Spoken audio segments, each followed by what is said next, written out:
Hey, Tom, thank you for coming in. I was just really doing a deeper dive into your background. You got all these like prestigious degrees, and you worked at the Gates Foundation, and you be vice president, of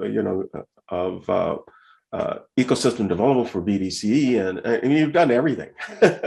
And then you're the co-founder and lead partner for this BDC Deep Tech Fund. So I want to mine all of this. I want to mine this journey. And I talked to one of your colleagues at the Gates Foundation. He says, "Tom, amazing guy." So, and I know that's they work on transformational global projects, so and highly vetted too. The people who do work with them. So you're like a superstar, like platinum or something, or more precious. So really, really thank you for coming in and sharing your insights with the audience, and because there's just so much to mine in your background and unpack. And it's going to be an amazing journey in this chat we have. So one of the first questions I ask Tom is, you got this amazing background, and you're doing an amazing thing now, and it's going to continue for the future. There's got to be some transformational things that happen in your life. It could have been very early or when you school. It could be some things you did in your career that made you who you are today. Can you name maybe two or three things that sort of made this Tom that we see today? Thank you for Stephen. It's such a pleasure to meet. It's first of all, it's just amazing to meet you, and thank you for the opportunity to be here. But more importantly, thank you for your service to your country. I mean, you could have just gone off. You're a very successful individual, and you could have just gone off and just go to space or something of the sort. But no, you've been so kind and generous, and I think that's why you are where you are, one of the most important thought leaders and investors, not only here in the country but globally. I would say that's an interesting question. What are some of the crucible moments? I think the first one is growing up in Quebec in two referenda. And so, especially the second one in 1995, where it didn't bring out the best in people, and I saw that it was a strong link between a lot of political populist movements when the link between that with the deteriorating economic conditions. It's no surprise that there was a push for a referendum at a time when Quebec was hitting, I think, 12% unemployment at that point, and the Canadian dollar was trading, I think at one point below 60 cents, yeah. Right? And people were shutting, the hospitals are shutting down, and this was not a radical government at the time. If you think of regular governments now, the Quebecois government at the time under Jacques Parizeau and such was far from radical. And yet I saw that, and I said that there's something not working at times. And I think equitable prosperity, and then if we can put our minds together, we can get transformation. I think the second thing is, I remember once I was watching TV as a kid, and I was watching a war movie, and there's an air raid sound. That happens as something going to happen. And then my mom just froze. And she grew up hearing that constantly. So she was born in the late 30s. So that means she grew up in Japanese occupied Korea. And so she also lived through two of the worst conflicts of the 20th century. So hearing these air raids were a consistent part of her childhood, and that of my father, who was a bit older. And so that was also transformational, saying, geez, I'm at home in Canada, right? I'm living, we didn't have a lot of money, but I'm really lucky. And this is where my parents come through. I don't really have much reason to complain. I got to use what I have in service of other people. And I would say those are the two kind of crucible things that I've always said to me, you know what, you got to keep moving. You always got to be hustling, if I can use the vernacular today. Gee, I can see how that would shape you then. I mean, seeing these inflection points, crucibles, as you mentioned, and that sort of shaping your perspective. And then you're sort of living the Canadian kind of, I guess, wish for their kids, right? I mean, you got a bachelor's degree in civil and common law from McGill. And McGill is because my audience is global, they realize McGill, it's like, oh my God, McGill, wow, really, really famous. And then you get this master's in public policy from Harvard Kennedy School, which is like Harvard, right? And then you got your MBA from the Tuck School of Business at Dartmouth, and it's like Dartmouth. Why? I think it's a good question. I think so. I really want to study. I do. One education has been drilled into me since I was young. As you can imagine, Stephen, you and I come from similar community. Education has been drilled into us. I knew which high school my father wanted me to go to when I started kindergarten. I didn't understand high school. I just knew when I entered, I had to go to this school called Loyola, and so that was the first thing, that this view that education would unlock. And two, I wanted to go into the best schooling system, best educational institutions I can. I would say this, like I would say everyone's got like 100-page CV, where the first page, like yourself, Stephen, you've got all of these incredible accomplishments and amazing investments, amazing connections. I bet you that's one page.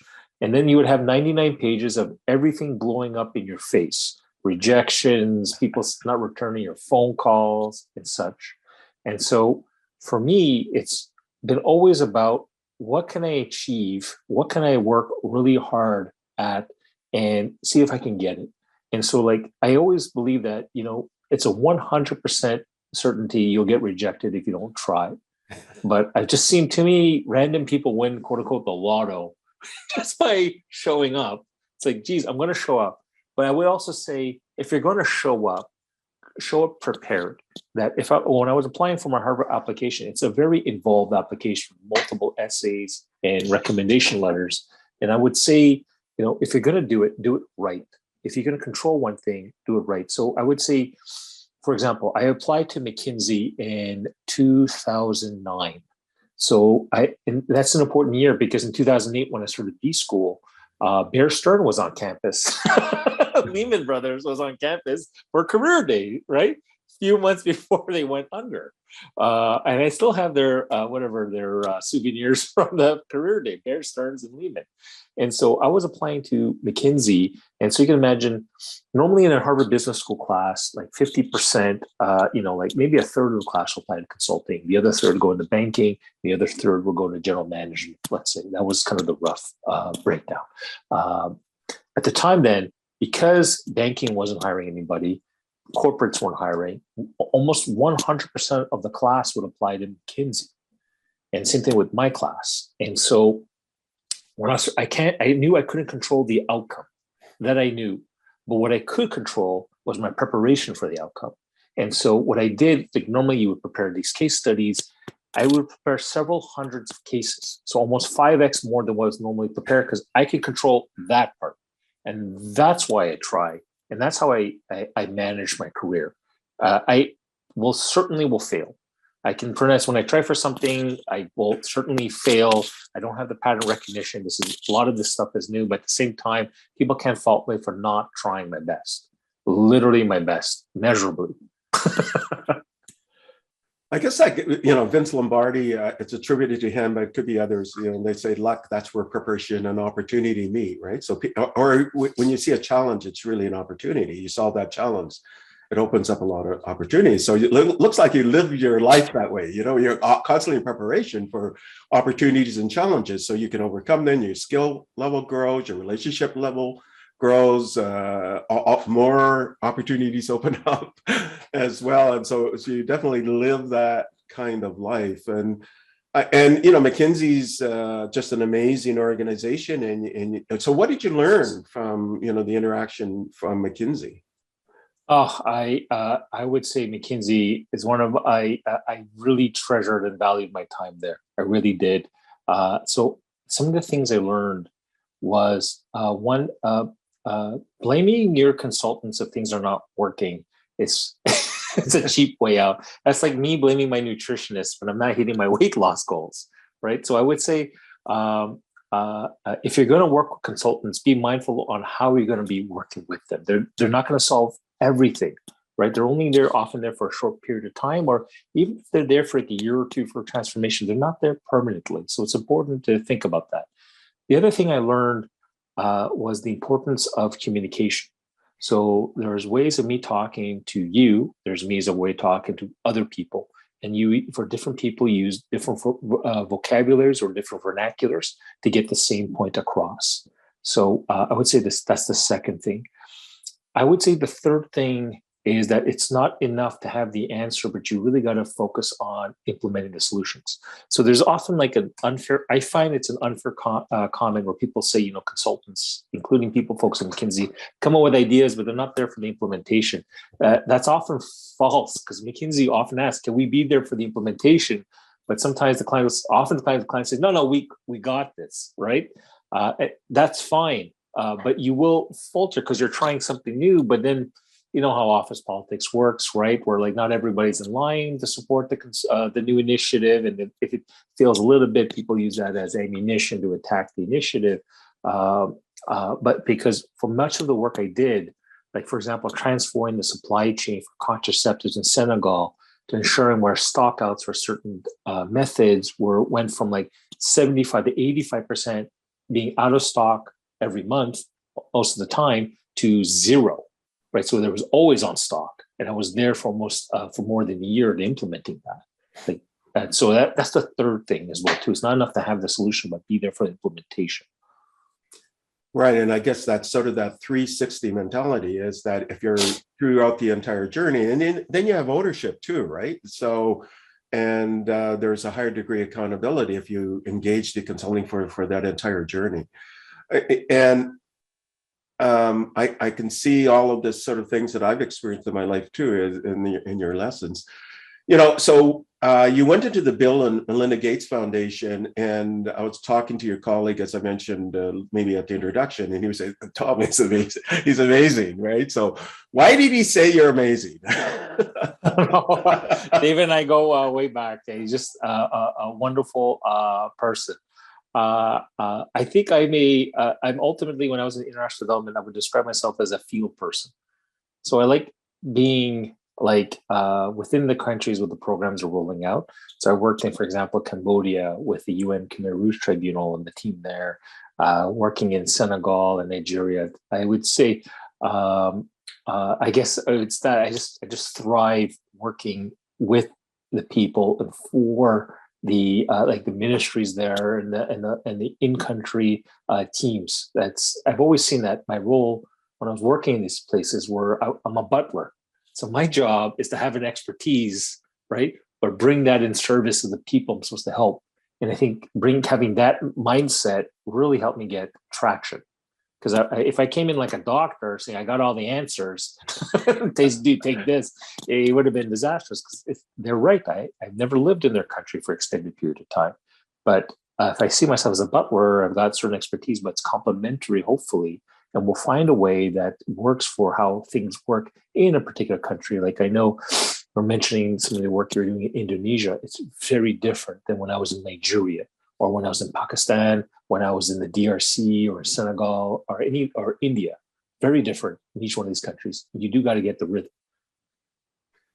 You know, when you work for McKinsey and you work for the Bill and Melinda Gates Foundation, and I know work-life balance is a big ethos today and has been for several decades, I would say. And but what's the reality? The reality of working for a consulting firm, or the reality of working for the Bill and Melinda Gates Foundation? Is it like, I work a 7-hour day and it's 35 hours really a week, and then my weekends? Or is it, there's so much inspiration there and passion and commitment that, the days can be very long? Or what's the reality because I got young people in my audience, and let's say they want to apply for these organizations. Is it, I'm going to play golf or go to the beach and then maybe, put in my time and I'll have all this lunch break and coffee time and things like that? Or is it that passion and commitment is just all embracing?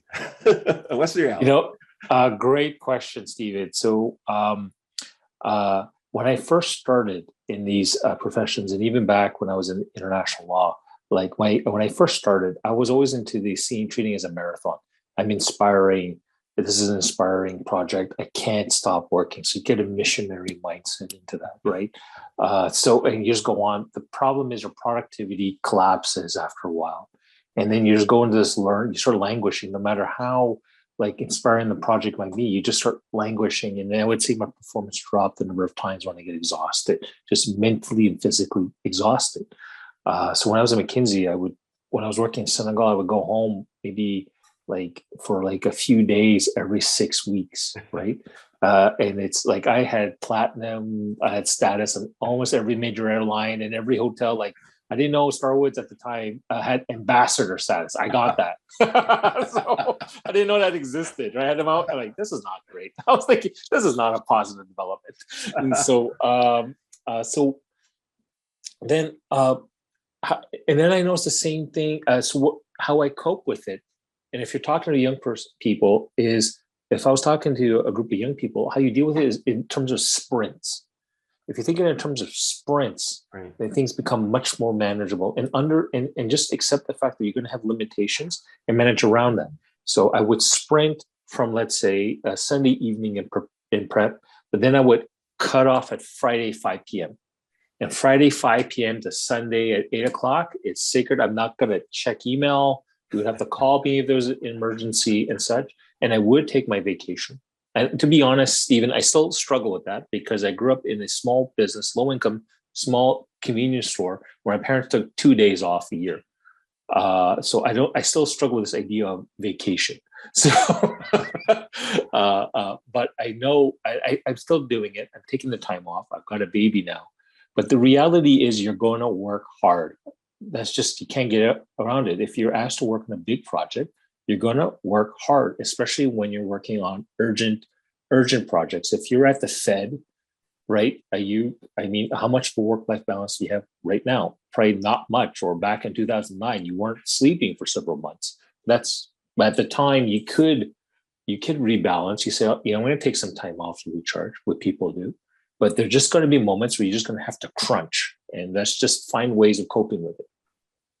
Yeah, and I guess that would be the same when you were in your educational cycle. I mean, Harvard and Dartmouth and McGill is not, it's full on spreads all the time, right?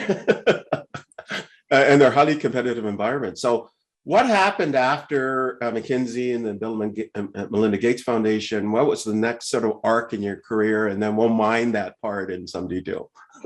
So I was thinking about, I had been working overseas for a number of years. I studied overseas for a number of years. And I had a choice. Do I go in international development and continue there or impact investing globally? Or do I think about going domestic? And I felt that there were some mega trends happening where it led me to come back to Canada. So one, I had got married, but she was quite flexible. We were even looking towards, Stephen, the movie to Lagos, Nigeria. I had some opportunities there, or in Kinshasa, the DR Congo. I had some great opportunities there. Yeah. So I'm often sent to countries where there are hairy problems. So let's just say. But I felt that there were some major trends. I think one, there was, I had seen that there was this movement away from multilateral institutions into kind of regional blocks, or at least a hardening of borders. So like what we saw in the 90s is kind of a breath of fresh air, the strengthening of the multilateral system. That day was turning to dusk, and I didn't see much of a career. I think the second thing is I had spent some time with tech, especially in the life sciences and the global perspective. And that was something I really wanted to get involved. And I think the third thing is that you got to go home at one point. You're going to have to make a choice. I had a career path where I could be this UN civil servant, and I've seen that they had spent decades going to different missions. But you also have to be willing to go to different missions. So I met one person, they had worked in post-conflict zones. That was a specialty. That's what they did their PhD or master's in. And the thing is, that means you're going to be working in post-conflict zones. So you're following conflicts, Iraq, Afghanistan, and it's hard to have a family. Some make it work. That was not a future for me. So I saw that one trend was that government was going to get bigger. Borders were getting tougher. Multilateral system was getting weaker. While at the same time, there were opportunities at home, especially from there was this big push and continues to be a big push on domestic innovation. So I really want to be part of that story. So how did you realize that vision and goal from all of the experiences and internationally to say, I'm going to go into domestic innovation? What was that next step? And can you talk about that work in the stages that you've undergone to your current role as co-founder and lead partner for the BDC Deep Tech Fund, which I find just fascinating. So what happened is that one day I was in the Gates Foundation and we had an opening for a program officer role, right? So that's a fantastic role, very exciting. Say it's like kind of like a mid-level career role, right? But then I saw the applications come in, like these massive number of applications. It happens, the Gates Foundation is very high profile. I was seeing applications from people that worked for decades at USAID, UNICEF, UNDP, like all of these agencies. And I just realized, I was talking to some folks when I left, and just the opportunities were shrinking. And I said, this is not a positive sign for an industry, for a sector, for professional development. When I'm seeing people in their 50s going for like a role normally for somebody in their 30s. That's fine. I mean, but I saw that, right? It was becoming much more of a rat race, which is not great for an industry. I think the second thing is that international development has changed. So what you have is this amazing cohort of people from the countries in which the programs are taking place. So why not hire somebody who went to my Harvard classmates who are from Nigeria and currently living in Nigeria? So it's just these people would definitely have a certain expertise. And third, I wasn't clear what would be my value add. I had transformed supply chains, worked on national health plans. I had worked on investments and rolling them out globally. But aside from that, I wasn't sure where can I can add tremendous value. Whereas on the other hand, I saw that a lot, especially the Canadian government, and it started with it seemed like by bipartisan consensus of a big push in innovation on artificial intelligence and such. And I had seen how transformative those technologies could be in the global level.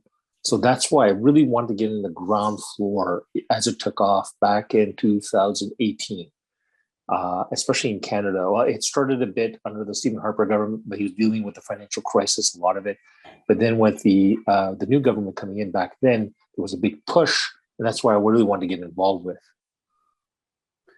So because a lot of my audience are also global, plus I have a Canadian audience, so what is BDC? What does that mean?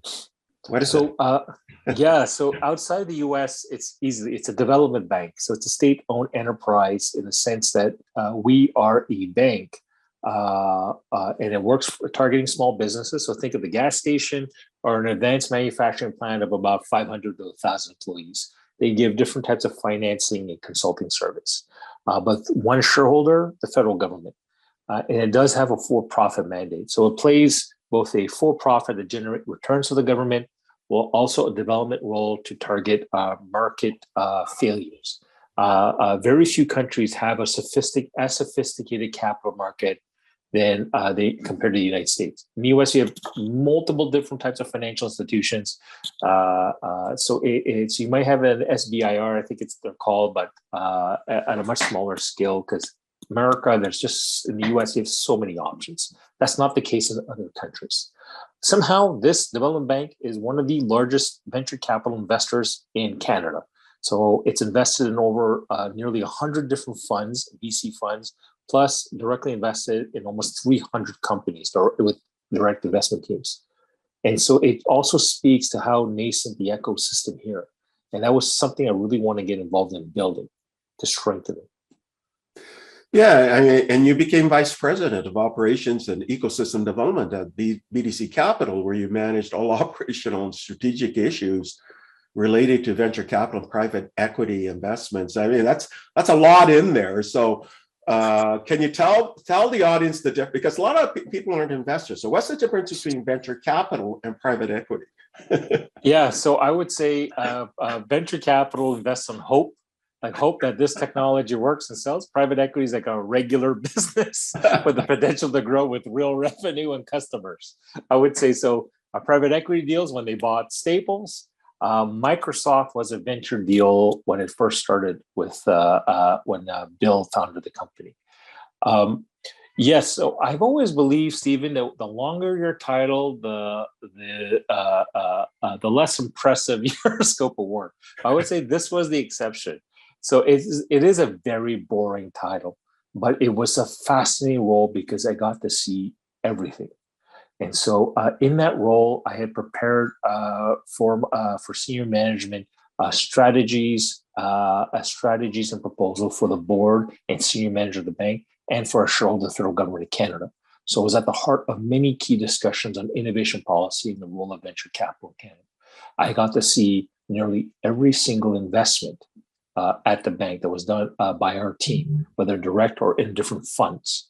I also got to see, I could see the data, I could meet the people. So that way I was at the hub of nearly all the major activities happening within the venture capital team. And also because we support so many accelerators and incubators and such, I got to interact with them as well too. So in that way, I had a lot of fun. And as a result, I just got to see everything, which was great about the role. So it's a boring title, but then I noticed that people kept coming to me because I just saw everything. And I was part of, had my finger in almost every major project. So that was what's fun about it. Yeah, and I can imagine then you build this relationship network, which is like diamond class. You know what I mean? It's like your ambassador air miles, or class with hotels, right? Where all the doors are open because you've got trusted relationships, and now you can, work with that network in a variety of different ways. And I guess then it leads to your current role. So what led to your current role as co-founder and lead partner of the BDC Deep Tech Fund? And how is that different from BDC as in what you just defined, right? I mean, how is it different? So it's different in a sense we're our own internal venture capital fund. So we have access to, it's a $200 million venture capital fund focusing on investing in Canadian deep tech. So in that way, I'm no longer running the ops, making sure documents are made, or also making sure we're thinking about the innovation, strategy for the country, but really investing. The reason why they asked this person with the background was because we saw so much what VC does is exploit what I saw major market failure. And what's nice is complementary with my sense of public service for the country and for others, which is this. Government plays a critical role when it comes to transformational technology. I mean, look at a place like Microsoft or Silicon Valley and the role that government has played there over decades since the Second World War.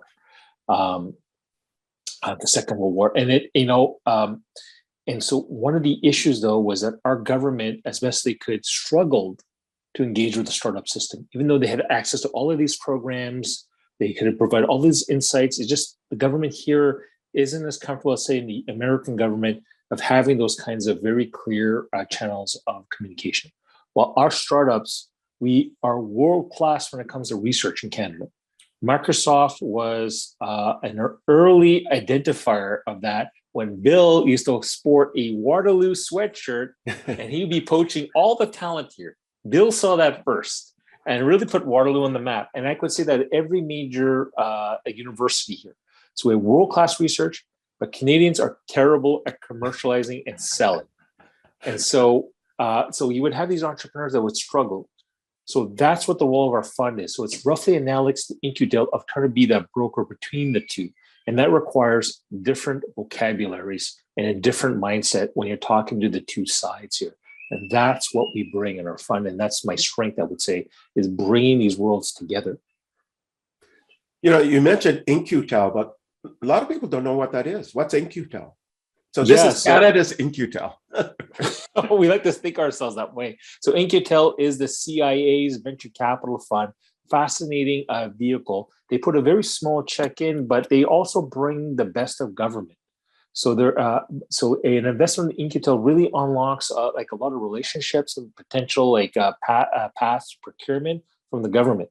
And also they have an excellent, one of the best technical due diligence teams in the world. So they have access to that. And that's what we try to emulate as well too. Well, we have a partnership with the National Research Council. My co-partner, Duncan Stewart, he spent 10 years at the National Research Council and he has a PhD from Stanford in physics. So that's what we're trying to emulate at a smaller scale because we're Canadian, we don't have the same resources. But that's what we're trying to do. So that's how In-Q-Tel works. We have a very good partnership with them. So then that brings to mind, there's this Five Eyes community like New Zealand and Australia and the UK and the US and yourself, where you share kind of a common mindset in terms of national paradigms and programs and security. And so do you collaborate then with that sort of Five Eyes community and beyond? And do you collaborate with In-Q-Tel as well? Let's say you see something amazing, you'll say, In-Q-Tel, I think this is something that you should look at as well, even though they're US centric. But do you talk to some of these other communities, or even DARPA would be another one? Certainly, we certainly talk to them.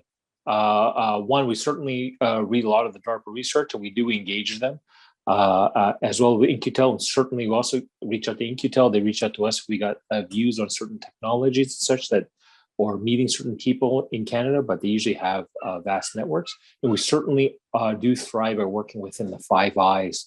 The Canada-Australia network, it's a very nascent. I think it's just a question of distance. That in New Zealand as well too, but the Canada-US is extremely strong. The Canada-UK is, I would say, the next strongest. But yes, certainly the Five Eyes. It's also easier for us to invest alongside other Five Eyes countries.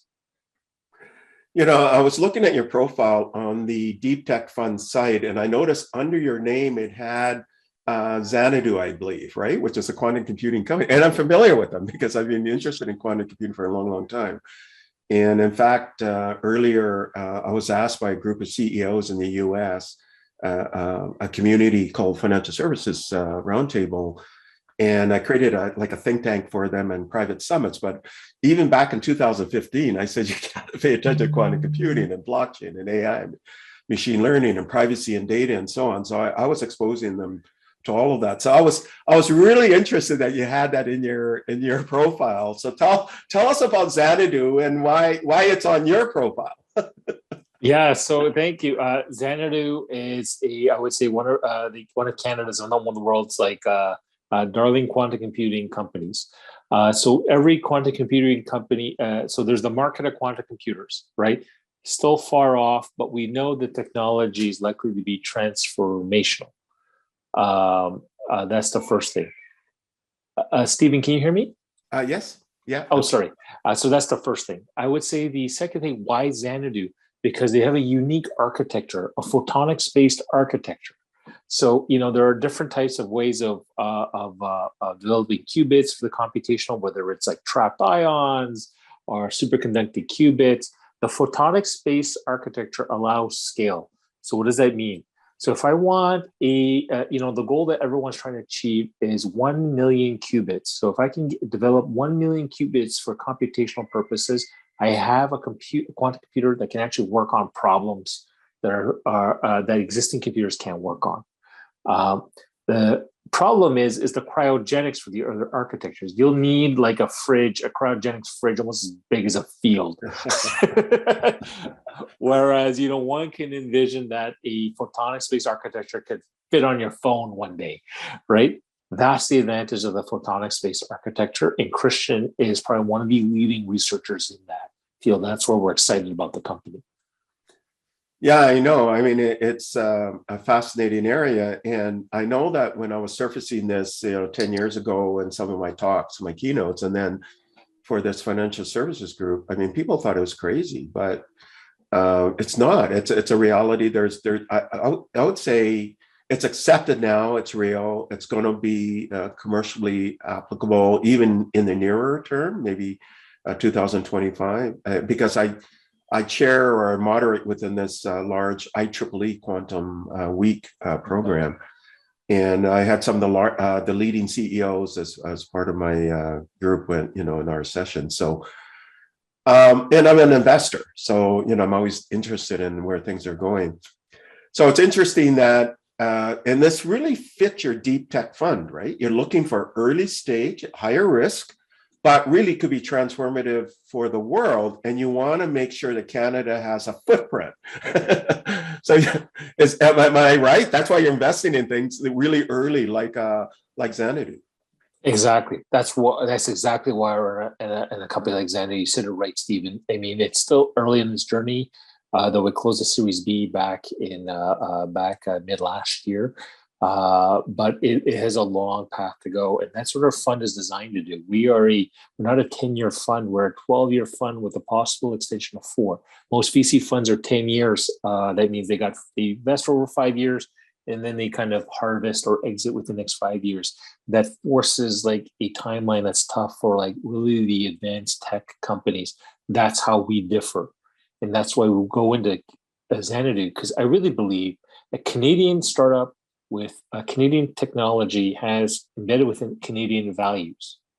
And I think that's important to me. We see the world differently, and that's a good thing. I know a lot of people have a lot of struggle with the role of tech and like the implications in Canada. It's a bit different. I think we're just from a values perspective, I think these things are embedded both in management and the technology we develop.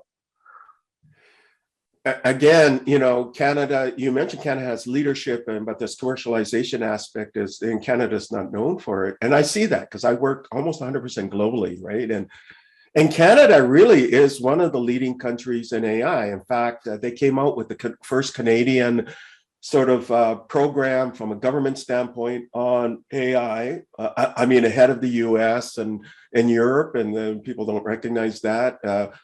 Canada was early, or AI was early with things like expert systems and kind of symbolic logic stuff, but it didn't quite work in the early days. And then deep learning came into the fore, let's say really popular, let's say from 2011, 2012, especially with Geoffrey Hinton and this ImageNet work, and then the Google Brain work that occurred around roughly the same time.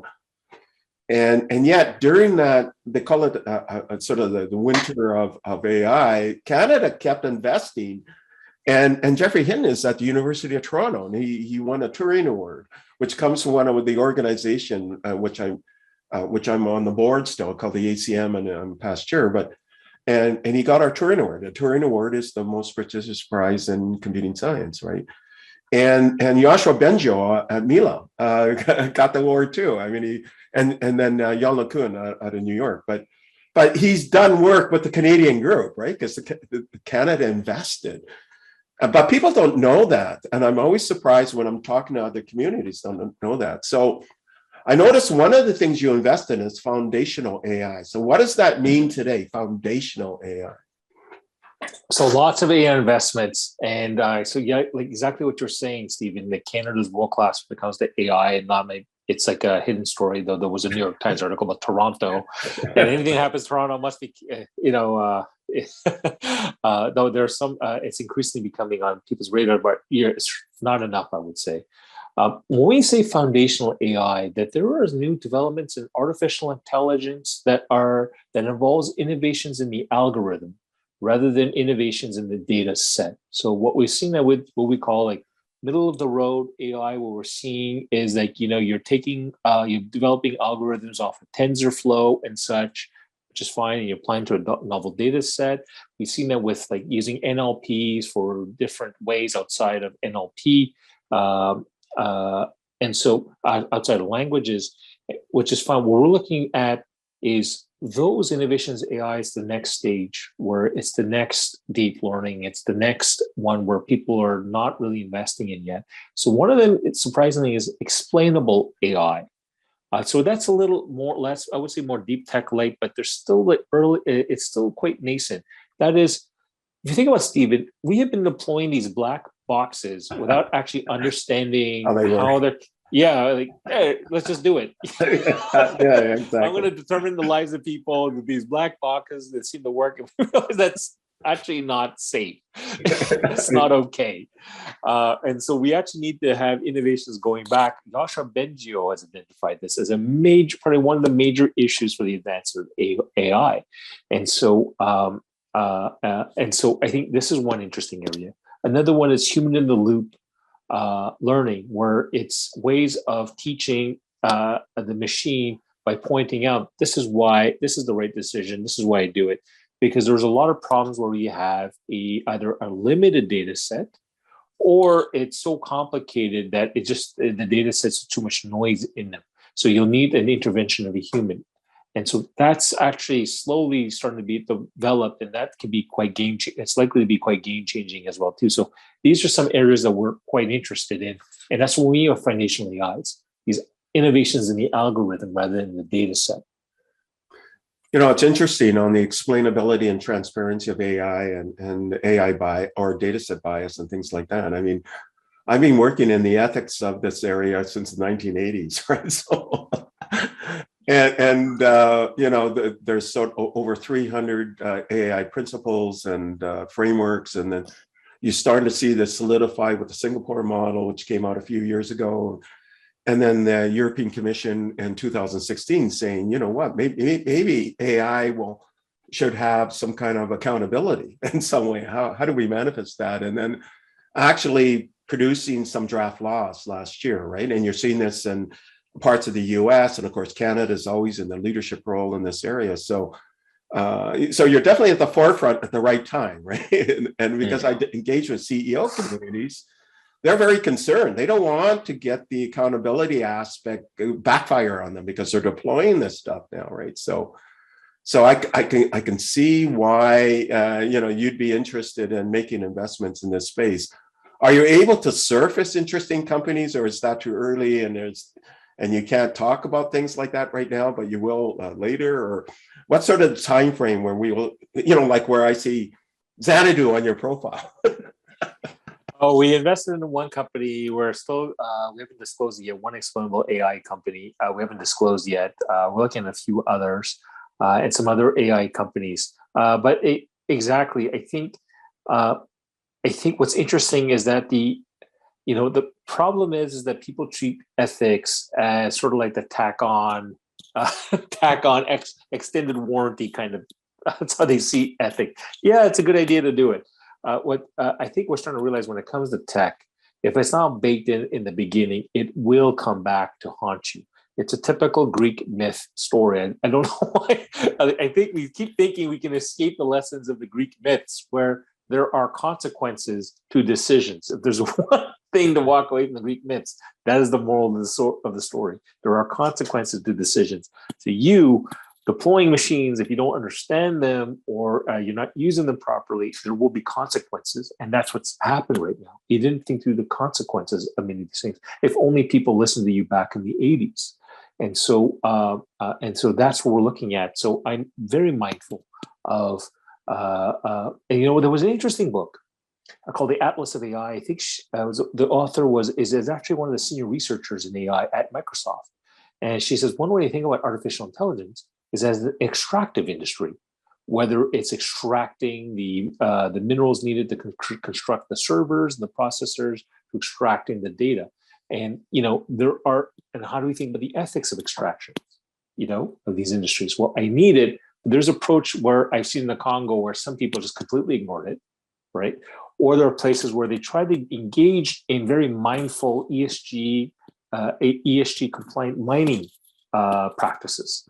And I think we need to move towards the latter. And I think, people like Microsoft and such are becoming more mindful about it as well too, which is good, especially when we think about quantum computing and some of these leading edge techs. Because if we don't think about it now, people will come down hard on it eventually.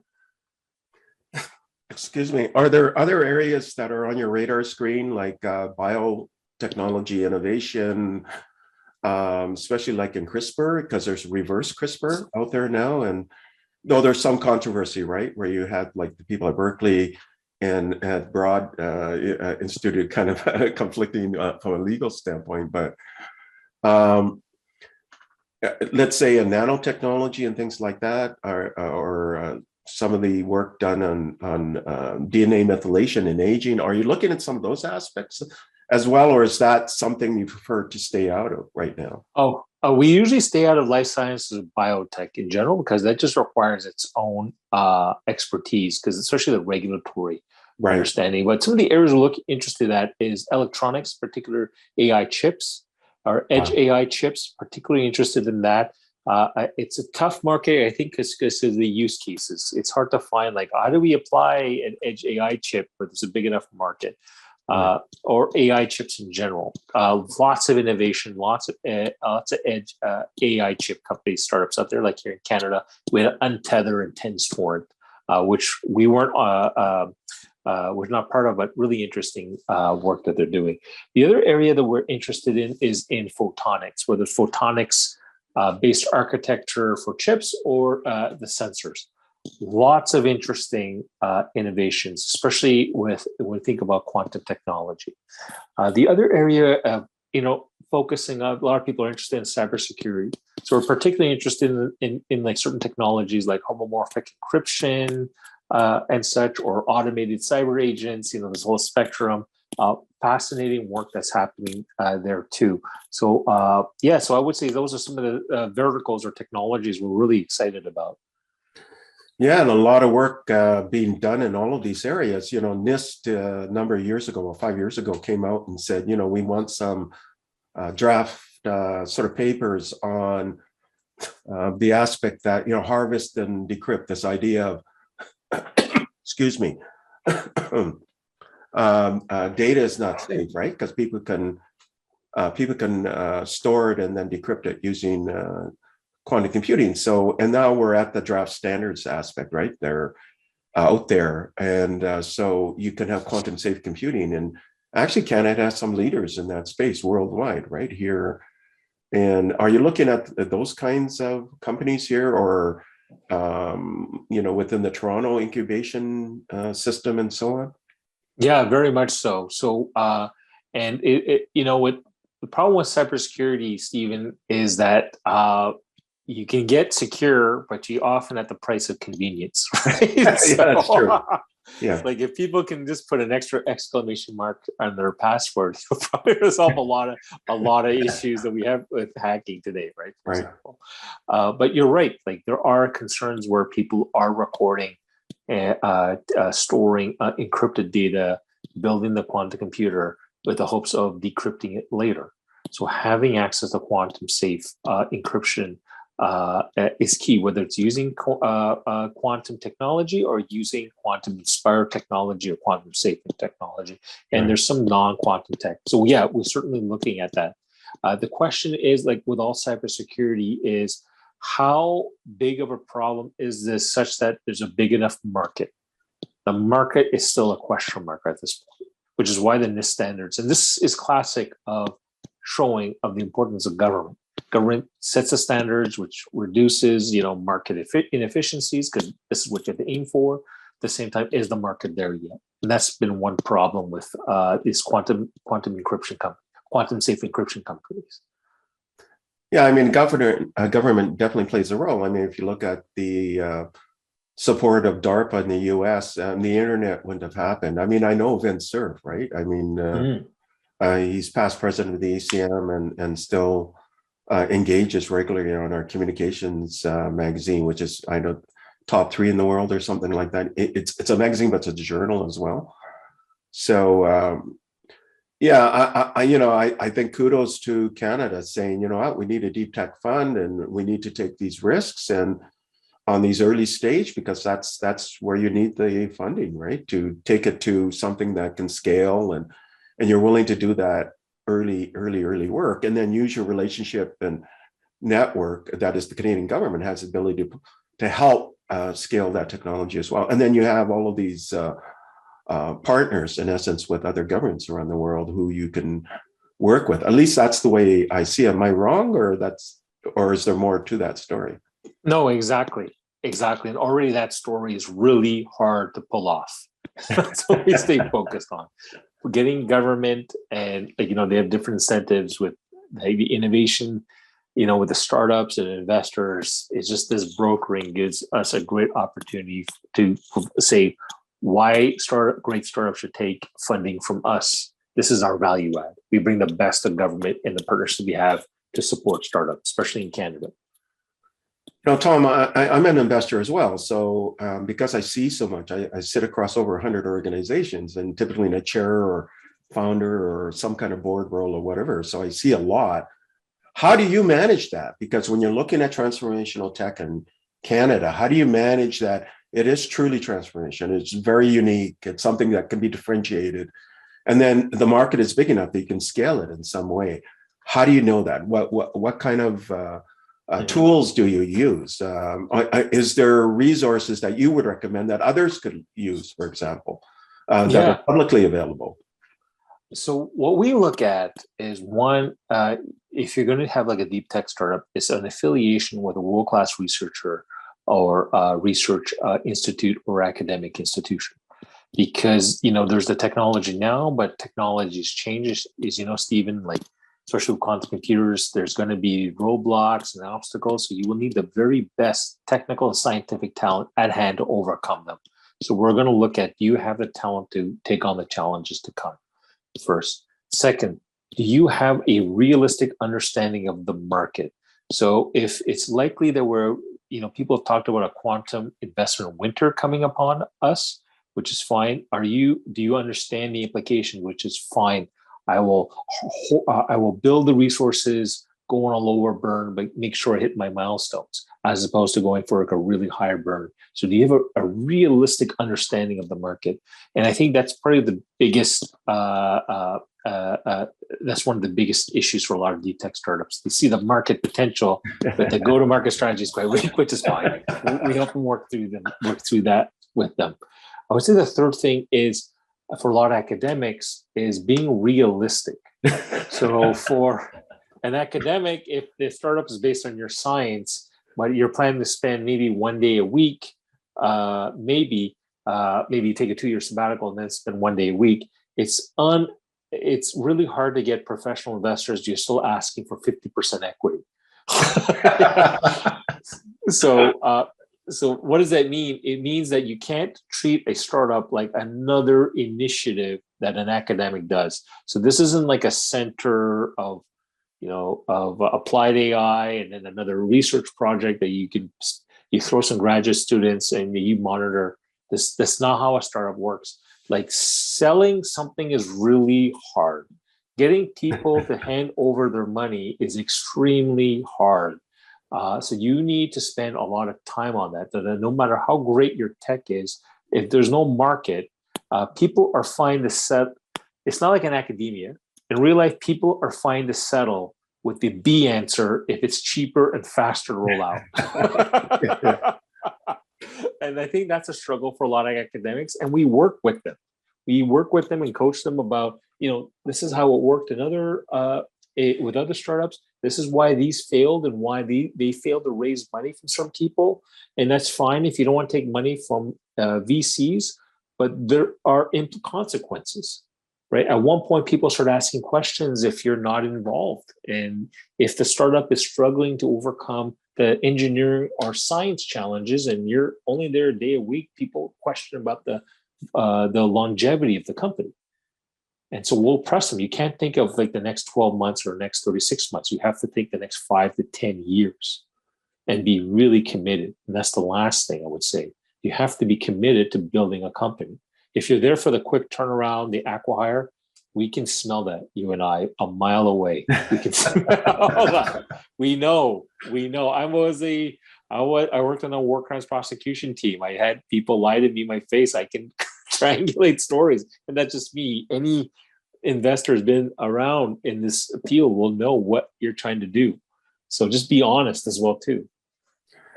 Yeah, I mean, I see that as well. I mean, you can get world famous scientists who have won all sorts of awards, and they have this theory, which checks out on paper, and they published on it, and it will work.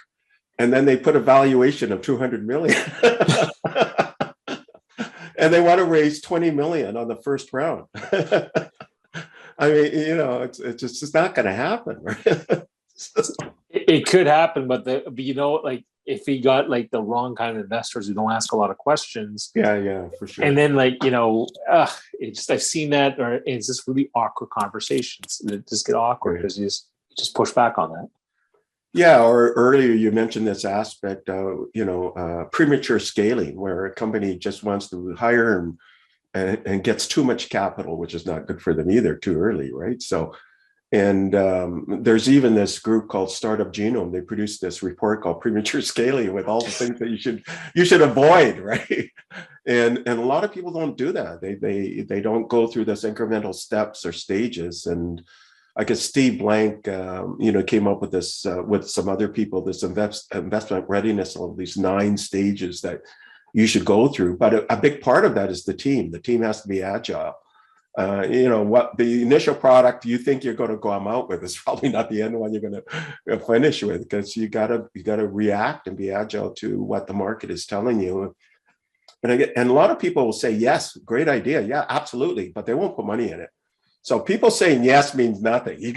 Are they willing to actually commit capital? And then you know that, okay, there's some traction here. There's a better fit, right? So Exactly. Yeah, so you live this. Do you use things like CV Insights or PitchBook and some of these other services that are out there? And they provide a lot of free stuff too. So yeah, exactly. We leverage all of those databases, but we will also talk to our network of researchers. So the first question is this a tier 1 technical team? right. And we will ask people within our partnership. We talk to people, like amazing people like you, who are extremely generous with their time. And what's nice about VC, it's co-opetition, right? We're all working together here, right? Like we don't try to fight too hard in this deal because there's always another deal. We never know. So we so with this nice cooperation within the VC community, especially in Canada, which is really nice. So you must get inundated with deal flow. I mean, I must get, I don't know, 100 a day, or I mean, it's maybe more, sometimes over 1,000 a day if I do a keynote or something. And actually now the quality is very, very good. And so how do you sort through all of that? And I guess there's a due diligence process. You talked about this already.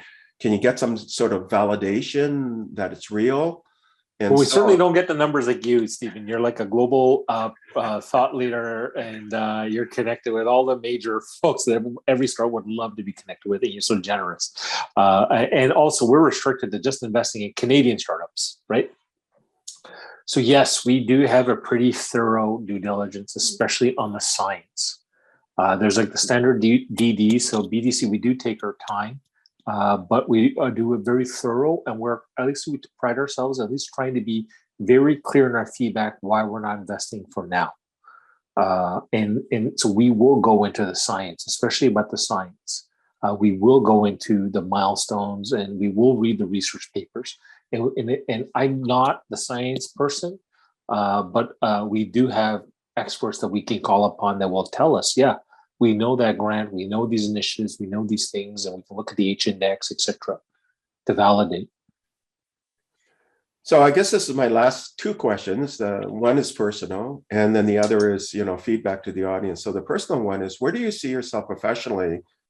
Or I guess you're part of this fund now for 10, 12 years. You got this extension time. And so I guess personally, and which is linked, I guess, professionally, where do you see yourself in the coming years, right? So that's a good question. I would say there's something about helping to design more deliberate mechanisms where startups can take advantage of government resources and platforms. We have very good platforms like the Canadian Trade Services or the Canadian Technology Accelerators, but and they're getting better and just being more deliberate about this linking. And so that when we get the top tier startups, they can mobilize as much resources as we can behind them, especially on the procurement side. And that remains a challenge in our country. It's getting a bit better, but it's still a challenge. And I want to probably get involved, especially on that. The second thing is scaling. So everybody, as you know, loves startups when they're babies, right? Seed and Series, everybody loves them, right? They got the T-shirt, a lot of excitement. nobody likes to see startups go through puberty, and that's where they, the product kind of works. The CTO is not up to speed. The clients are kind of frustrated. The puberty part's the hard part. And that's what we'll see in 5 years. A lot of these deep tech startups, they go from seed to puberty and Series A and B. That's where I want to be at, help them scale, and that's going to get a lot hairy. It's a different challenges at that point, and that's where I really want to. I'm really excited to get involved. Yeah, I mean, I work with a community of, I guess, over 100,000 CEOs and investors and scientists. So scaling is a little bit easier for us because we have these global networks, and we can just do introductions and say, let's take a meeting. We'll show you how this is differentiated and so on. So. And if you can scale, I get that's true of any region, right? If really the secret is scaling, and not just across the country, but also globally. If you want it really to be transformative and be a unicorn, unicorns are so rare, so that's a billion plus company, and then decacorns. Deca is a prefix meaning more than 10 billion, and then you have heterocorn, that'll be 1 over 100 billion, and then I would call it kilocorn, which would be more than 1 trillion. So maybe we'll see our first trillion a startup through Canada.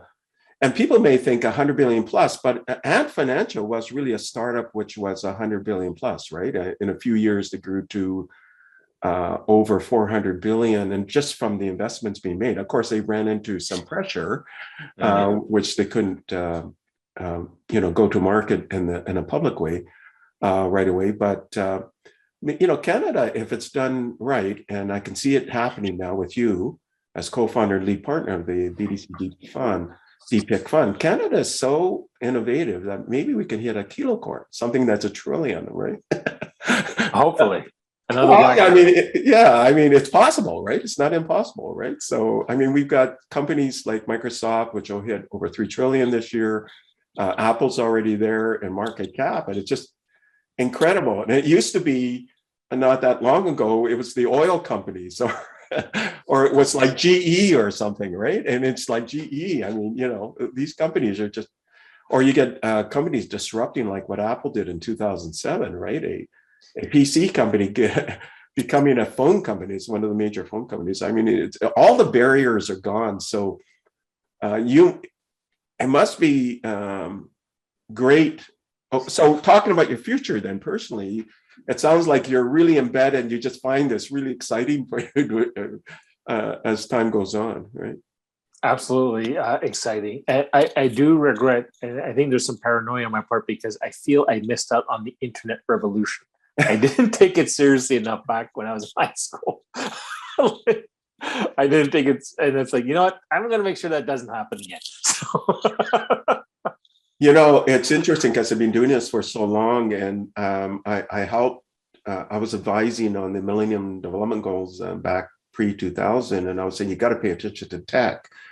And then when they did this SDGs, I said, look, you missed cloud computing, artificial intelligence, the mobile revolution, even the internet to a large extent.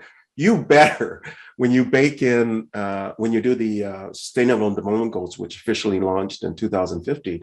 You better bake in a recognition that technology's got to be there everywhere, right? So I'm glad the UN has now adopted it. And in fact, we even have this UN agency that's created this thing called AI for Good Global Summit and so on. So, which is a recognition that's important, all these technologies. And but you're a big part of that, right? Of the work you're doing, and you've got this background and impact and social impact and so on. And now you're leading that into deep investment as well. I just think it's just a remarkable history you have and a journey. And I encourage the audience globally to support this on the scaling side. And I encourage the Canadian audience to get involved, be supportive of what the BDC Tech Fund is doing. I mean, we're Canadians. You got to support this Canadian child, right? And help it grow into multiple funds and great success and great exits and great scaling. So one final comment for you. What do you want to leave the audience? And that'll be our close for our dialogue. I would say, at the end of the day, tech is a human story. So if you really want to understand the future of tech, you really got to understand humans. And that means reading exceptional literature. So that would be, it's coming back to that. Like we keep trying to divorce ourselves from, human nature, humanity. Hopefully we get this Pareto optimal like solutions with the tech. And I would encourage everyone in the audience, if you're not reading literature, to really start, because that's the only way you're going to figure out where things are going to go or why things they are today. And like this isn't the first time that our species have had faced these kinds of disruptions. So I would say that, ultimately this is a human story. So to really understand humans is to read literature. I've been reading nonfiction for most of my life. And I would say in the last few years, I got really into literature and said, gosh, I wasted my time. Literature, it takes you to a different level, much more profound than nonfiction. And that's what I would encourage the audience, everyone to be doing, reading literature if you really want to understand the future of tech. Yeah, I would concur. I probably spend 3 to 4 hours a day reading, right? So just keeping up and being sensitive to inclusion and diversity as well, other points of view, and not just your own, so you don't live in your own bubble, right? Exactly. Tom, it was such a pleasure spending this time with you. You're just in a wonderful work you're doing, just outstanding background, and just a magnificent career, and it's continuing. And again, thank you for sharing so many deep insights with our audience. Thank you, Stephen, and thank you, everyone, but especially thank you, Stephen, for your generosity. I always say I'm always here to help. I noticed. It's true. It's true. Thank you for listening to the Brand Called You videocast and podcast, a platform that brings you knowledge, experience, and wisdom of hundreds of successful individuals from around the world. Do visit our website www.tbcy.in to watch and listen to the stories of many more individuals. You can also follow us on YouTube, Facebook, Instagram, and Twitter. Just search for the Brand Called You.